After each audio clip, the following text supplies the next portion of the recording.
Welcome to the Deep Dive. Today we're looking into Matthew chapter 18, using the sources you've shared.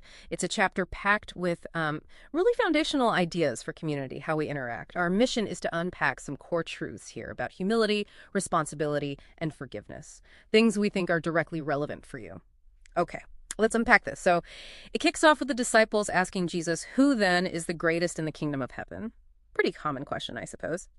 And his answer is, well, unexpected. He calls over a little child, puts the child right there among them, and says, basically, unless you change and become like little children, you won't even enter this kingdom.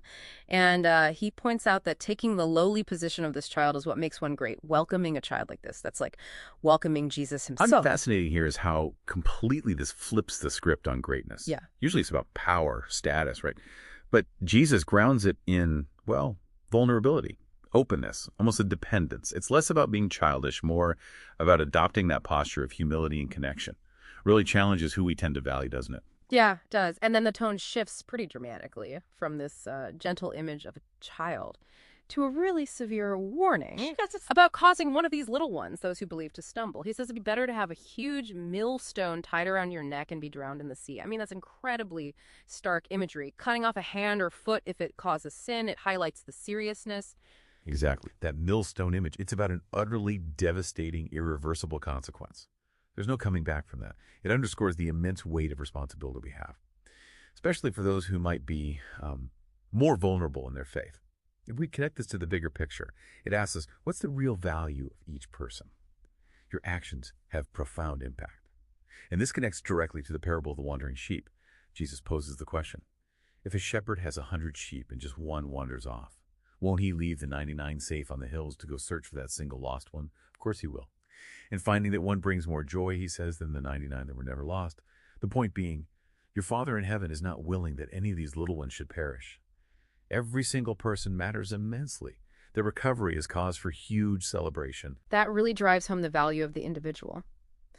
Okay, so from valuing each person, the chapter moves into practical steps for dealing with sin in the community. It lays out this process. First, go talk to the person privately, just you and them. If that doesn't work, take one or two others along as witnesses, still no resolution, then tell it to the church, the community. And this whole discussion prompts Peter's question. Here's where it gets really interesting. Peter asks, Lord, how many times should I forgive my brother or sister?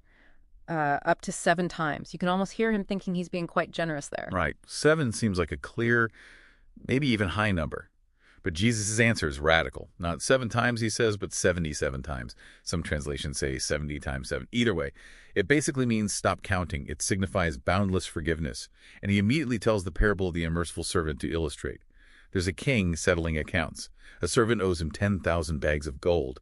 An unbelievable, unpayable debt. Think billions today.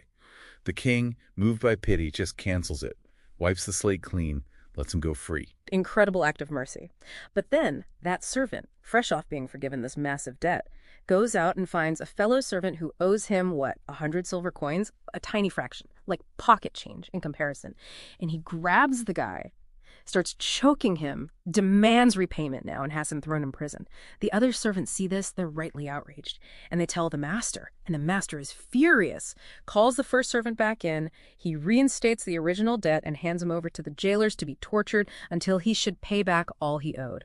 It's a harsh turnaround. Mm-hmm. And the crucial point, the takeaway for you, the listener, is right at the end. Jesus says, this is how my heavenly Father will treat each of you unless you forgive your brother or sister from your heart. It directly links our receiving of forgiveness to our giving of it. It's not just transactional. It has to come from the heart. Forgiving isn't just for the other person. It actually frees us. So what does this all mean? Pulling it together from this deep dive. We've seen this call to radical humility, like a child. A really serious warning about our responsibility towards others, not causing them to stumble. The incredible value placed on every single individual, like that one lost sheep.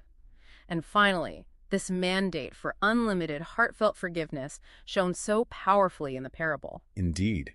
This chapter really challenges our standard assumptions, doesn't it? About what makes someone great, how seriously we take our influence, and the depth of compassion we're called to.